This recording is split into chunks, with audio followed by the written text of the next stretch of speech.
Good morning, good evening, good night, wherever, however, and whenever you're listening. Welcome to another episode of Campus Drive. I'm your host, Marquise Lupton.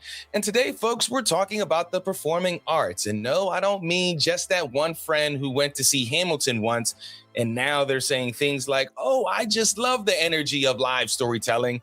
No. I'm talking about the whole ecosystem, the theater, the dance, the symphonies, the spoken word, jazz, community productions, high school musicals, where we know somebody's mic is definitely not on. You see, folks, the performing arts are not a luxury. They are not a garnish. They are not the parsley on the side of the dinner plate. They are the plate. You see, from the earliest days of this country, performances has been how we make sense of who we are. Before there were podcasts, before there were cable panels arguing in 12 split screens, there were stages. There were traveling performers. There were spirituals sung in fields, stories told on porches, and protest plays lighting fires in cities like New York City and Chicago. You see, the performing arts are empathy machines. You sit in a dark room next to strangers and collectively agree to feel something together. And that's radical. You see, in 2026, we can't even collectively agree on pizza toppings. So think about what happens in a theater. For 2 hours, your phone is silenced, your brain is engaged, you watch human beings breathe the same air as you and tell a story in real time. There is no algorithm deciding what scene you should see next. There is no skip intro. There is no comment section. Just humanity. And economically, let's get grown here for a second and talk about that. You see, according to national arts data, the arts and cultural sector contributes hundreds of billions of dollars annually to the U.S. economy. We're talking jobs here, folks. We're talking about stagehands, lighting designers, costume makers, choreographers, musicians, playwrights, ushers, bartenders at the intermission wine bar who somehow always know when you need that refill. And when a touring show comes to town, restaurants fill up. Parking garages fill up, hotels fill up. So the arts are not a drain, they are an engine. So why does it feel like they're constantly on the chopping block? Because the performing arts are an inconvenience. Why, you ask? Well, I'm glad you asked that question. You see, they teach critical thinking. They foster diversity of thought. They allow communities to explore race, gender, power, identity, history, and sometimes in ways that makes people uncomfortable. And whenever something makes power uncomfortable, suddenly it's labeled non-essential. We've seen public funding for arts programs slash in multiple states. We've seen school districts cut music and theater first, as if algebra is the only thing standing between society and chaos. We've seen libraries and performance spaces pressured over what kinds of shows that they can host. And when budgets tighten, the arts are treated like dessert. But here's the irony. In moments of crisis, where do we turn? During the pandemic, when theaters went dark, what did people do? They streamed concerts. They watched film stage productions. They clung to storytelling like a life raft. Broadway may have shut down in New York City, but the need for connection did not. Because the arts are not extracurricular. They are essential to mental health, civic engagement, and community identity. There's also a deeper issue here.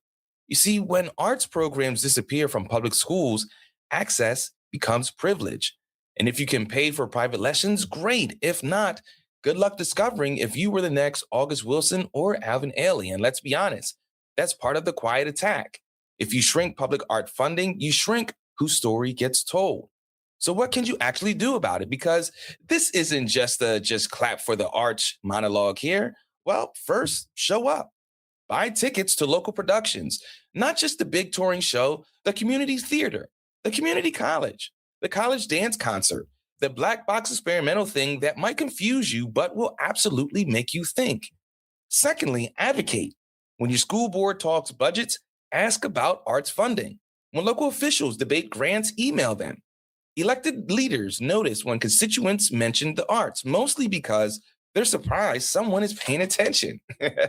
And third, donate if you can. Even small reoccurring contributions help nonprofits survive.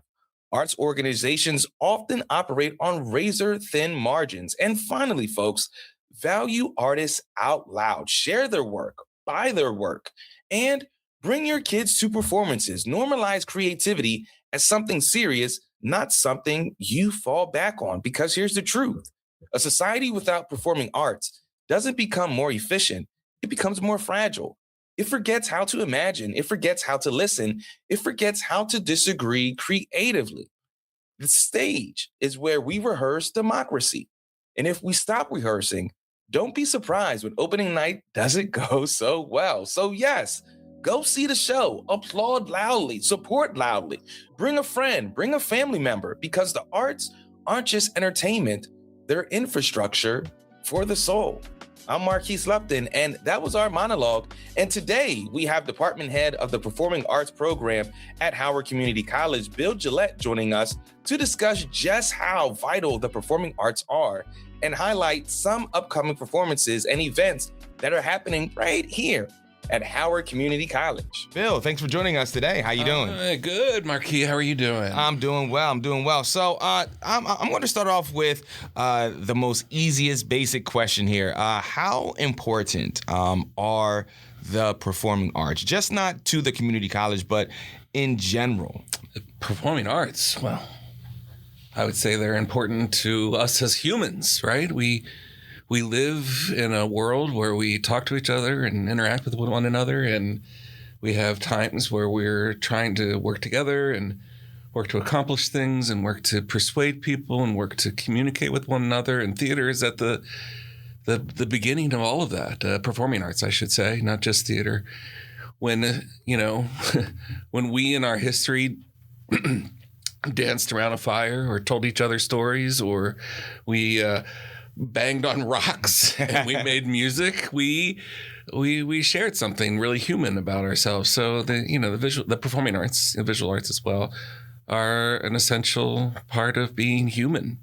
So that's where it all begins. It begins with humanity. Yeah, and nowadays we're seeing a bit of a attack on the arts, and then even over the past decade or so, like we saw the removal of like art programs in elementary schools, and musical programs being shrunk. How detrimental could that possibly be to a student's creativity growing up? Well, let's be honest. Since the beginning of time, the arts have been under attack. There's always someone who does something artistic that another person takes issue with, or they decide that some art they like and some art they don't like. And we do our best to continue as artists creating what we think is necessary to express who we are as humans. And some people are going to like it and some people aren't. And we're going to do the best we can to deal with all that. I mean, with what's going on now in politics is really just an echo of things throughout time. When people found that theater or dance or music was somehow distracting in some way. There was time when people tried to change the performing arts style, and there were riots. There were people have died over the arts and what they like and what they don't like, and what the rules should be and what the rules shouldn't be. So we're kind of used to it as artists. This is sort of part of it, but it's a shame. You know, I think great societies have great arts, and I think our European friends have really done a better job of supporting the arts in a way that is, it's integrated from childhood through adulthood, and it's supported with money, and they understand that sometimes the art won't please everybody, and nor should it. And they realize that artists, if you want a strong, thriving culture, then art is at the basis of that, and we need artists to be able to do it. So they need to support artists. So something we've never quite figured out here in the United States, but maybe someday. I'm still hopeful. Yeah, there's that underappreciation there, and what always kind of interests me and kind of threw me off is that, like, when somebody becomes like a millionaire, or becomes like ultra rich, one of the first things they do is get into the arts. And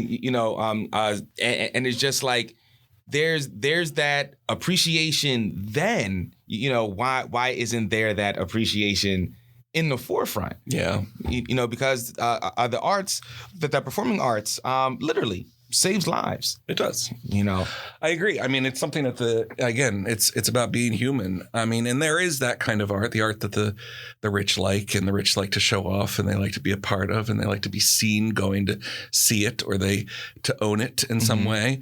But there's still the art that we do in elementary schools with kids and preschools, and how it helps us in our development and helps us, become who we are. It's about being human. So there's all kinds of arts. There's arts for those rich folk as well, and there's arts for the not so rich. Yeah, and let's talk about the art here at Howard Community College, because when people hear, community college performing arts, they may underestimate it. So what do you wish they understood immediately about the level of work happening here? Well, I love we have a sort of a marketing slogan right now that says find your center, as if to find the Horowitz Center is also to find the center of who you are as a person, right?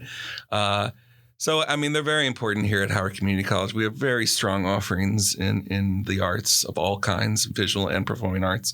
And we also are the home for arts that come in and present here and arts of which we're partners with, like the oh my goodness, I'm forgetting the name. Like we films that we put up, and as well as the Maryland Music Ensemble. It's something like that that we're a part of as well as the art that we do here, the student theater and the student dance and the music events that we have, not only student performed as well as faculty performed and guest artists as well. So what do students gain from performing arts that they simply can't get from a traditional lecture? Well, it's about experience and participation. And, people who do the performing arts, they understand about working together in collaboration to create something that reaches people on a very human level, right? So it's about working together. It's about working creatively. It's about problem solving. It's about being creative solutions and creating, things that touch people. We are, many ways artists, sometimes some of them we want to change the world. We want to change people, or at least touch them, or at least inspire them in some way. So that's the importance of the arts. And one thing that really intrigued me about what happens here is that it's not only the students that are showcasing their talent. It's also the faculty, correct? Yeah. Well, I mean, when it comes to dance, we have dance faculty who are putting work. Well, they're choreographing, but also we have a dance showcase in the spring, which sometimes features our faculty as dancers. And for theater, it's our theater's professors who are directing these productions. That's a strong art to be able to direct these productions, as well as in our music faculty. Yeah, at least I would say at least 10 of our performances, music events that we have throughout the year are faculty performing music. We have one last week that was featured vocalists, including our coordinator for voice, Dr. Lucy Chen, as well as this week we have coming up a one that features our coordinator for music, Dr. Ben Myers, who's going to be performing his cello along with some other string instruments and piano, I believe, this weekend. So that's going to be great as well. One thing that I really love that happens here as well is just the accessibility to the performing arts. So in your view, what role does a community college like HCC play in keeping the arts accessible? Well, that's the key word there, right? Community. We are a community college and we serve the community. We should be really close to the community. So we're hoping that the community finds us here and accessible. We hope they find their center here at the Horowitz Center. And we hope that they can easily get in and see a really great art done for them. And it's not going to honestly break the bank for them to come in and see something performed here. I mean, our facilities are just wonderful, and it's a very welcoming atmosphere, and to walk in and be a part of this and realize that we're really lucky to have one, Howard Community College, and two, the Horowitz Center here to support all these events. And you all have some pretty good events coming up.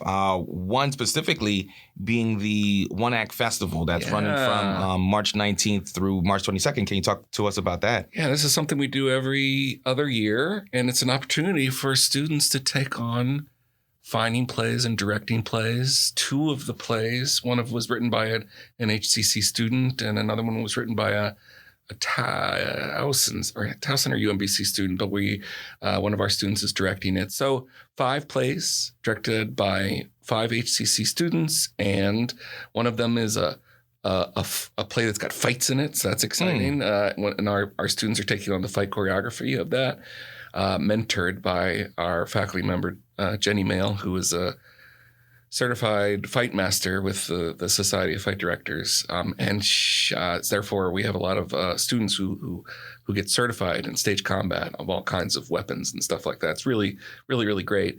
One of the plays we're doing is a little-known 10-minute play by Lin-Manuel Miranda. It's actually a musical, so that's going to be great. And then we have 3 other plays, one of which is semi-written by one of our students called Deadline, and one, again, written by this UMBC student called Iron, and another one by David Guerre, directed by students. It's gonna be a fun night, kind of eclectic mix, some comedy, some absurdity, and a little bit of seriousness, and of course a musical theater and fight show. So what a great night to come to see theater. So how does a production like the One Act Festival prepare students for professional theater environments? Well, they're getting it all. I mean, here's the thing about theater, and I think this is true for dance and music as well. When a theater major, sometimes you're like, well, there's a theater major. Well, they want to be an actor. Not necessarily. They might want to be a director, or they might want to teach theater, or they might want to be a theater historian, or they might want to be in theater administration, or it's a larger field than just acting. And now they're going to get that experience in the One Act Festival, being a director and having to produce their plays, and all that experience then they can take into the world, whatever they do. I mean, of course, I hope we have theater majors that go on and do theater or film or television. But I want them prepared for life. I want them prepared in a liberal arts way for whatever is going to be thrown at them, and having the experience of working in this pressure cooker environment, because we're always under a deadline. The show must go on, as well as always trying to figure out how to solve problems. You know, how do we make this work? How do we do that? They're having this collective experience of trying to put all these pieces together. They're going to come out with this hands-on experience. I mean, I have nothing against business majors. I think they're going to, do great things in the world. But do you leave a business degree with the amount of experience that you do as a theater major, leaving a theater program? So that's a great point. Because you're always doing it. You're always making it happen. You're always getting your hands dirty with theater. And let's talk about some other productions and events that you have coming up as well, because on March 27th, you're hosting the guest artist performance featuring the Anderson and Rowe piano duo with Wordsmith. Yeah. So what excites you about that collaboration? Well, I'm excited that you're going to be bringing Dr. Meng in to be talking about that a little bit later. And she can give you a little bit more of the details on that than I can. But I'm always excited about the guest artists we brought in. We just brought in Morgan State Choir. And that was an amazing event. In the spring, we brought in lots of artists to actually create a small orchestra so that we could have an orchestra concert. And that was a lot of professionals coming in to be a part of that. This one I'm looking forward to. I don't know as much as I should, because I kind of want to go into it and experience it. I know Wordsmith is a poet and a sort of rapper as well. And having that along with the piano duo, I'm really excited to see what this is going to be. I am too. I have a lot of anticipation. So that's all I can do. I can tell you I'm excited to see it, so everyone else should be excited to see it. And then looking out a little bit further, fast forwarding to May 1st through the 9th, the musical theater production of Into the Woods. Yeah, it's going to be a big event for us. It's going to be a huge undertaking and a real big musical. We're throwing a lot of resources at it, and We have a great artistic team that's putting it together, led again by my colleague, Jenny Mail, who is the director for that. But our music director, we just found out he was nominated for a Helen Hayes Award just recently, like literally 2 days ago, which is like the Tonys of Washington, D.C. Mm-hmm. So it's a really prestigious theater award. So that's great, as well as a really fantastic set designer. We're going to do something really crazy with the set, sort of really pulling it into the world of almost like it's like we're stepping out of a book,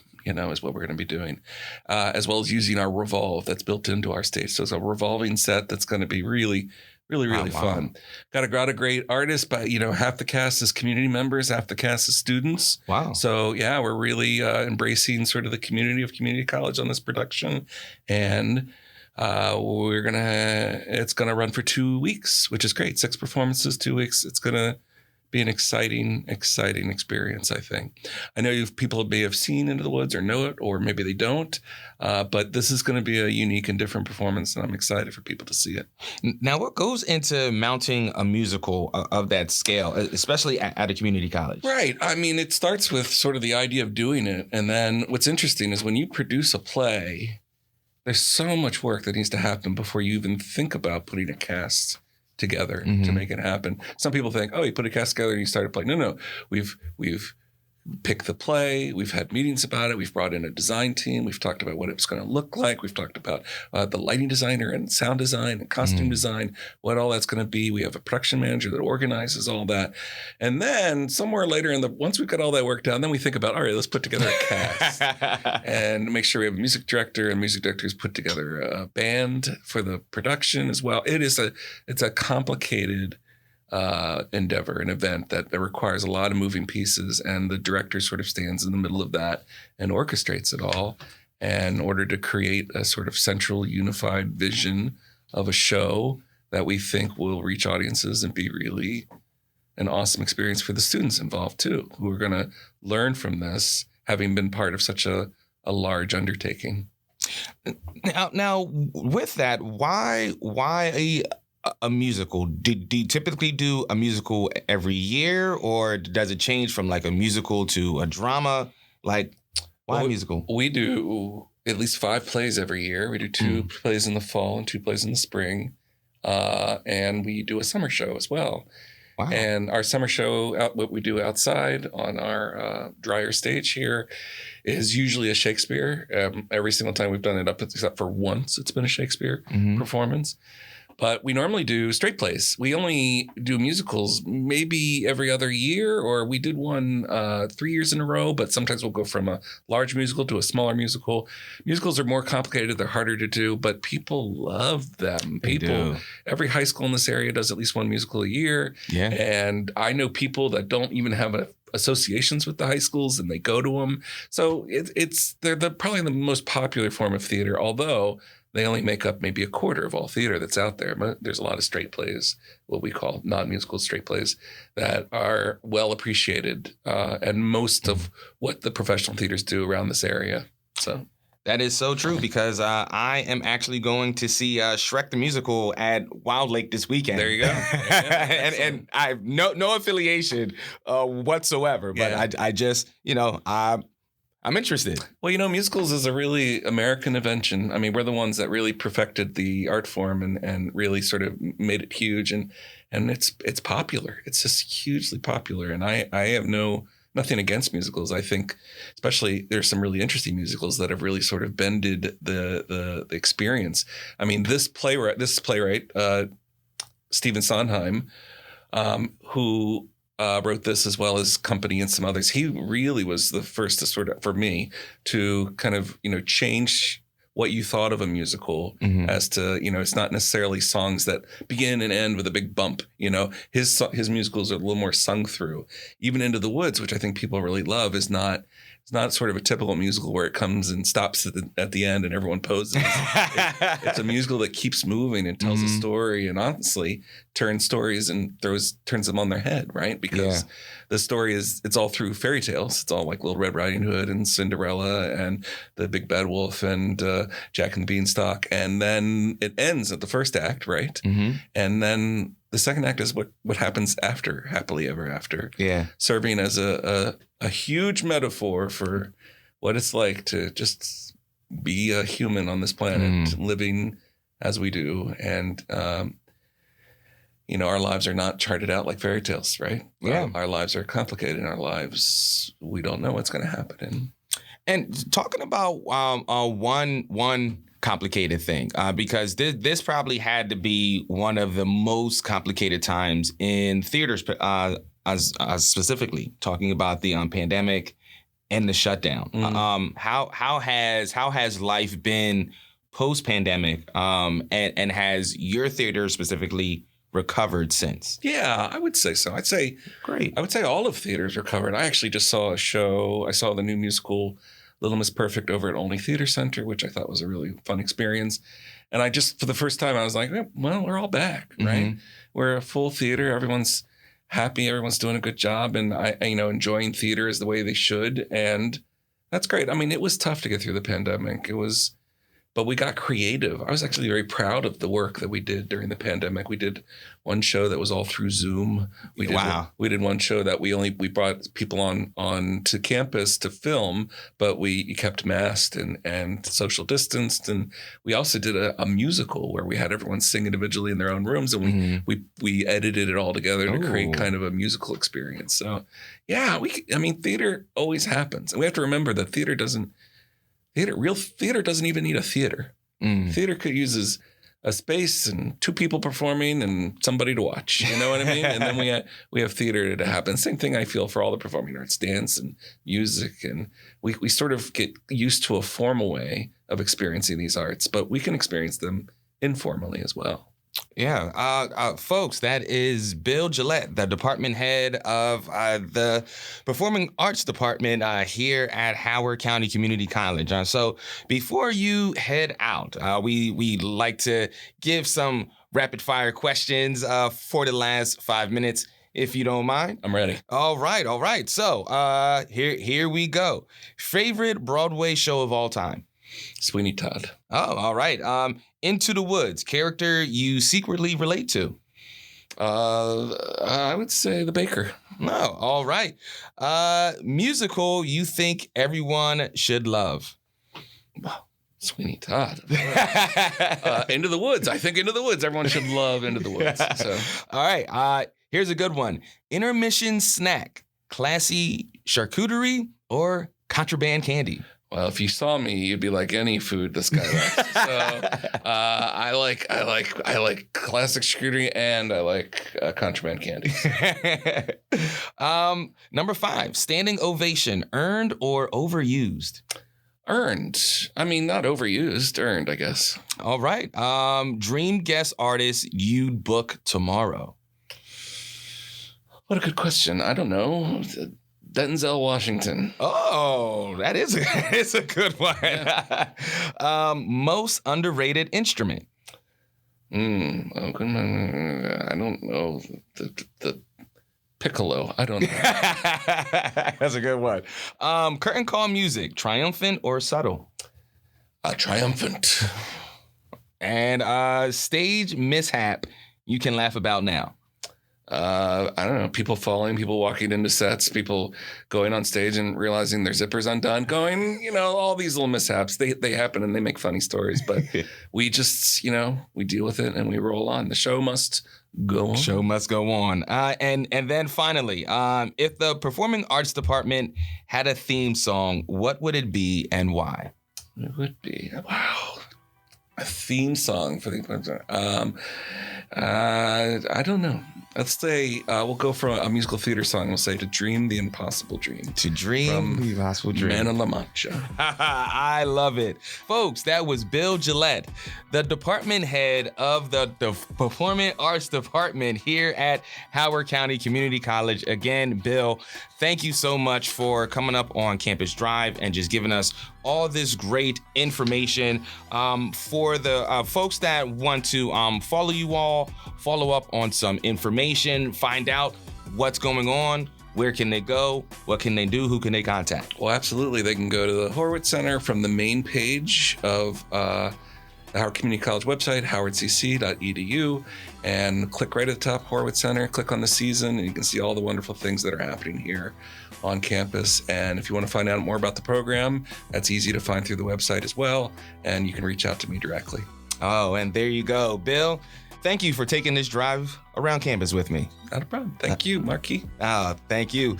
Folks, have yourself a good one.